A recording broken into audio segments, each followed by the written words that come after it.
Hi, this is Corey Franklin with Remembering the Past, the show where we talk about people who've died recently who've had a profound effect on our history, our society, or our culture. Tonight we're going to start out with the name Agnew. Now, normally when you hear the name Agnew in American history, you think of Spiro Agnew, the disgraced vice president under Richard Nixon, but there was another more important Agnew in the 20th century, and it was Harold Agnew, who died recently at the age of 92.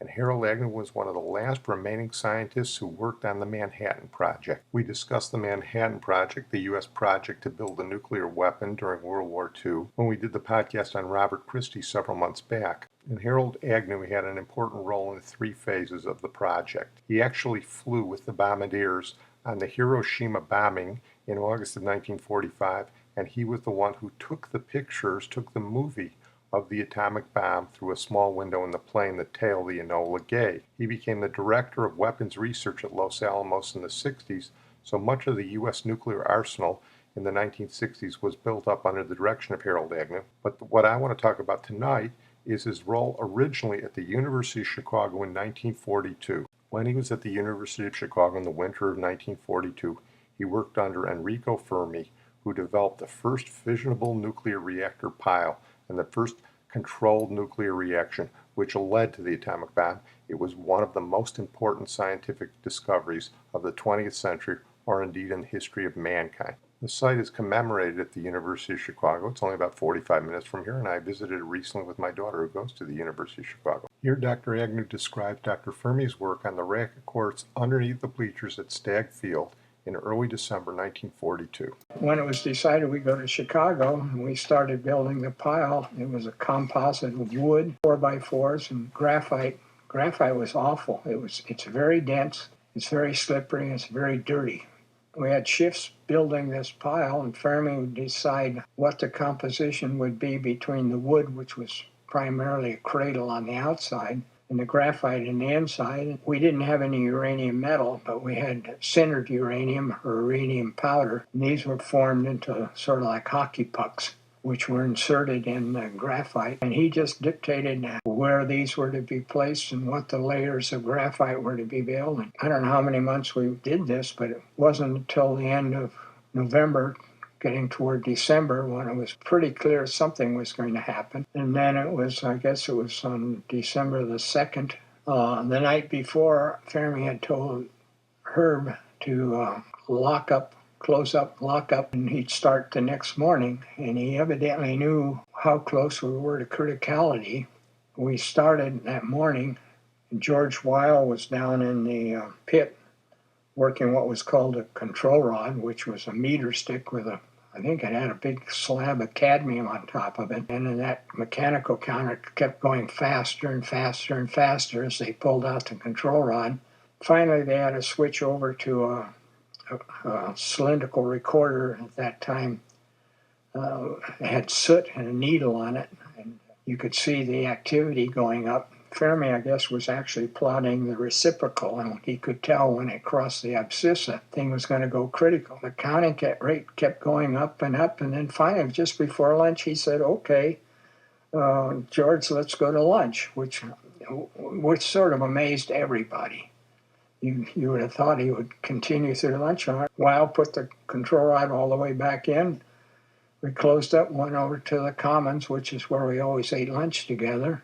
Came back after lunch, had George pull out the control rod to where it had been.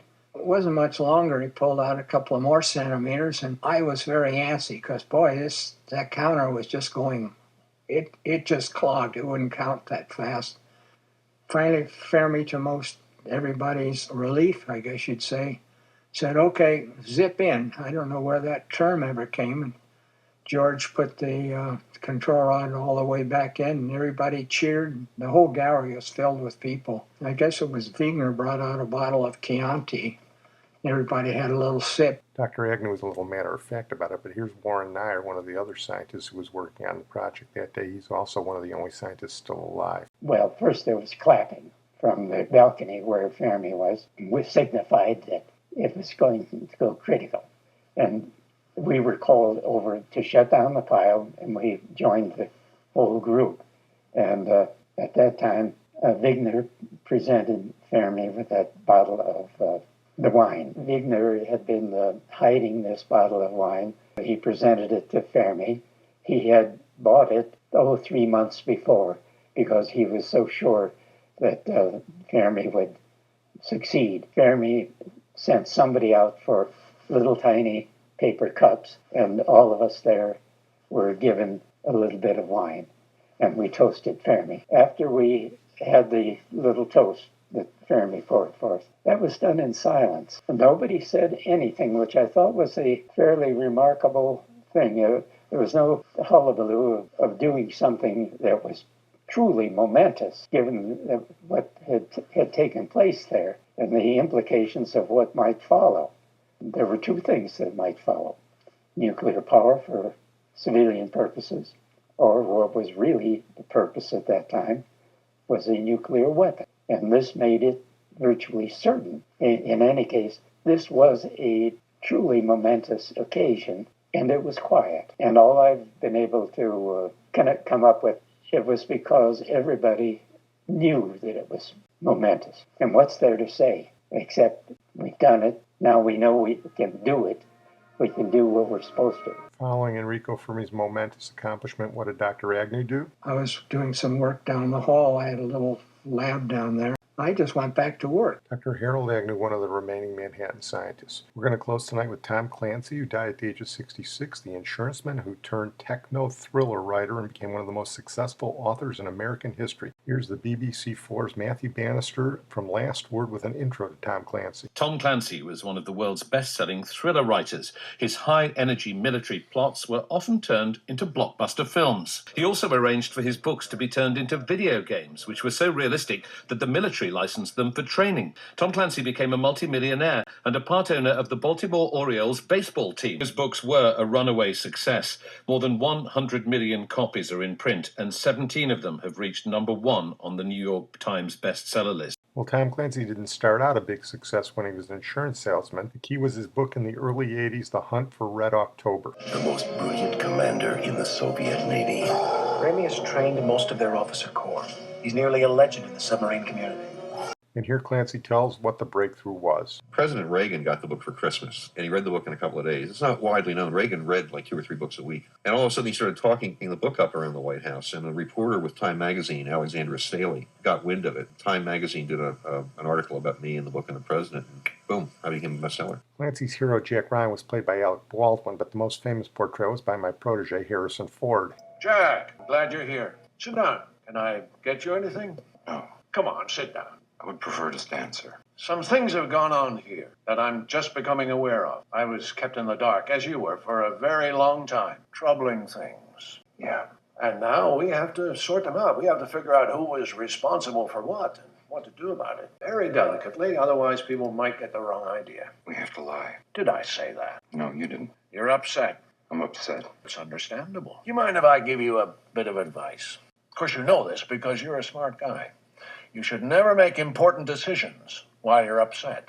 You did. And American soldiers and innocent civilians are dead because of it. I never ordered No, any... don't even think about playing that game with me. I will not let you dishonor their memories by pretending you had nothing to do with it. How dare you come in here and lecture me? How dare you, sir? How dare you come into this office and bark at me like some little junkyard dog? I am the President of the United States. It gives me no pleasure to do it, sir. As Acting Deputy Director of Intelligence, it is my duty to report this matter to the Senate Oversight Committee. Here Tom Clancy talks about the character of Jack Ryan. If you keep a character around as long as Jack's been around now for, 18 years. I mean, obviously the character is going to take on some of your attributes. And in my case, he takes on some of my better attributes, and he leaves behind some of my less attractive attributes. Jack is sort of the new improved version of me. I deliberately drew him up to be different from James Bond. I mean, James Bond would, pop a guy in the head, have a vodka martini, shake a nut stirred, and put his arms around the blind and go off to bed. I don't think that happens in the real world. So I wanted Jack to be a real world guy who has real world issues. Changes his little son's diapers when his wife isn't around to do it. So, Jack's a real guy who does work that's actually a lot more tedious and uninteresting than people think. CIA does a lot of worthless stuff in addition to all the important things they do. And so I try to emphasize the fact that he's a real guy who does an interesting thing, but he's still a real guy. Jack, his job is trying to bring order out of chaos, kind of like Jimmy Stewart in a Hitchcock movie where he's the man who knows too much, or Cary Grant also, Hitchcock could drop him in the cannibal pot too to see what would happen to him. He's a regular guy. He's a fairly smart guy, but he's a regular guy who just keeps getting faced with these situations and has to make order out of chaos. James Bond had a new girl in every movie. Now, if you were the head of internal security at CIA, the guy who looks for older James types and bad guys, and you had an officer who drives a Bentley, who spends 3 nights a week in a casino, and never goes to bed with the same girl twice, would that worry you a little bit about maybe this guy could be compromised? Sure as hell worry me if I was at the agency. So he's a normal guy. He's got a wife, he's got kids, he watches TV, he goes to baseball games, he's just a normal guy. A younger Jack Ryan was also played by Ben Affleck.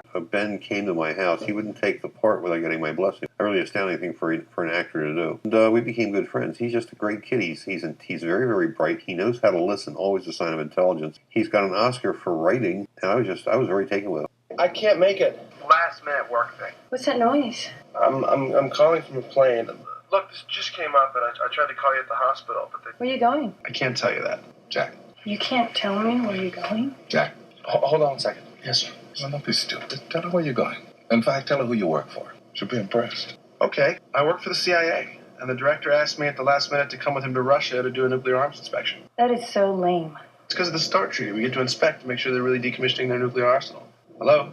Hello? Tom Clancy on writing. That's my covenant with my readers. If I write it, it can happen, or it didn't. I don't do outlines. I just write. I light up the computer every morning, and I just go from there to see where it takes me. Rough idea where I wanted it to go. You never really know for sure until you write it. Writing's rather like having a baby. It's not quite as much fun with funny-looking kids sometimes. I do it because it's my job, and because you can't not do it if you're in the same kind of line of work that I'm in. It's kind of like what happened to William Hurt in Alien, where the critter exploded out of his chest. If you don't write it, it'll kill you coming in on its own. So I just do it because I get paid for it. And writing's gotten better because, as Tiger Woods is the best golfer in the world because he practices like Mickey Mantle back in the 50s. I get better because the more you do it, the better you get at it. With practice, you achieve a little bit more perfection. Like, I don't write books for critics. I write books for people who spend money for the book. Critics get them for free. I write my books for people who spend their after-tax income to buy my books, and my covenant is with them, not with a critic. I mean, I like to get favorable reviews as much as the next guy, but people I write about, soldiers and sailors and airmen and people at CIA, when they talk to me, they say, hey, you called that one pretty good. If the people about whom I write say I'm doing the job okay, then I think I'm doing the job okay. Maybe the critics don't know as much about these people as they think they do. The literary world has a lot of conventions. Every cop show, the cop is either coming off a divorce or something's wrong with his life. Well, not everybody's like that. Some people are actually happily married. I am, for example. The second time around. If there's any breakthrough to my characters, I treat them as real people, not as fictional constructs who fit the cookie-cutter images that other writers use. I don't write with formulas. I try to make characters and plot situations, things that my readers can understand and identify with. Hey, I'm in here for the money, not for getting points from critics. I mean, I sell books to people. I have an audience of several million people out there that like my books. As long as they continue to like my books, I'm not going to change to make a half dozen critics happy. If the critics really knew what the hell they were talking about, they'd be doing what I do rather than what they do, because you earn more money this way. Writer's block is a crock. Did you wake up this morning and think, I'm going to go out and play golf today? I don't feel like, I'm going to call in and just tell them I don't feel like working today. I mean, who has not done that? But when writers do it, it's called writer's block. You start off with a sentence, it grows into a paragraph, grows into a page, and by the end of the day, you've got 4 or 5 pages done. And some days are more productive than others because there are times when you write the book, you don't know where the next step of the book is, and you have to think about it for a while.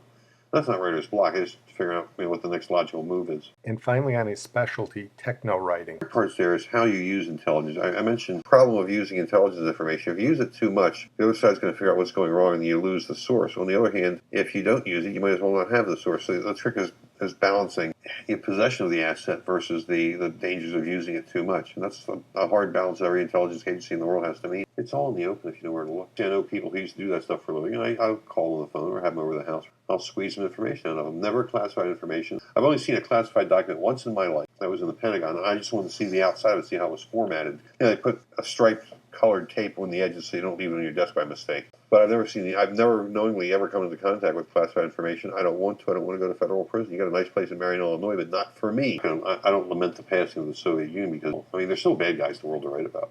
Well, I'm going to close on that note. I want to thank my producer, Sid Tepps. And we're going to close tonight with the Adagio from Aram Khachaturian's Guyenne, which was used in both the Clear and Present Danger and Patriot games.